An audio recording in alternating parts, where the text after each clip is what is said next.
Pag ganyang senaryo ninakaw ang cellphone mo, meron akong alam na teknik kung paano i-locate at i-secured ang nanakaw na cellphone mo. Para pala to sa mga naka-Android at naka-iPhone. I-save nyo na at i-share nyo na rin sa iba. Nice. Hindi kayo, turan ko kayo ng teknik.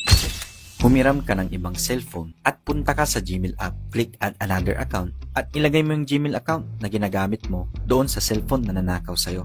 Next, click mo tong manage Google account, swipe mo sa security section hanggang sa makita mo itong find a lost device. At dito mo makikita lahat ng mga device na ginagamit mo under ng iyong sariling Gmail account. Dito, hanapin mo yung ninakaw na cellphone sa'yo at ilolocate na niya kung saan banda, kung nasaan ngayon ang cellphone mo. At paalala ka teknik, ipaalam agad ito sa mga pulis. Samantala, pwede mo ring ilag ang iyong cellphone or i-factory reset ito para maging safe ang iyong mga data.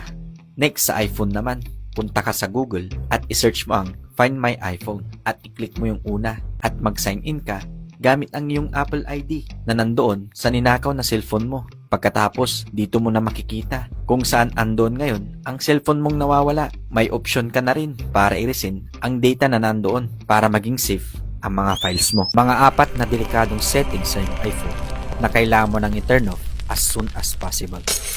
Una, punta ka sa iyong settings, Apple ID, personal information, at click mo tong communication preferences at disable mo tong announcements at pati na rin ito para makaiwas ka sa Apple spamming.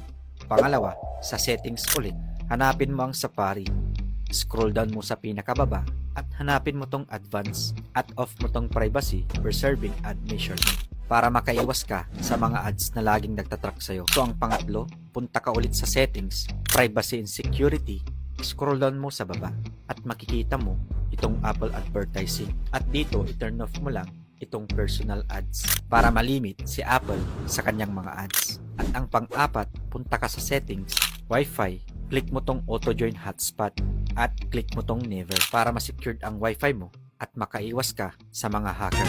At huwag kalimutan, para sa pinakamalaking panalo, pumunta sa 1xBet gamit ang promo code ko. Nasa comment section yung link or nasa aking bio.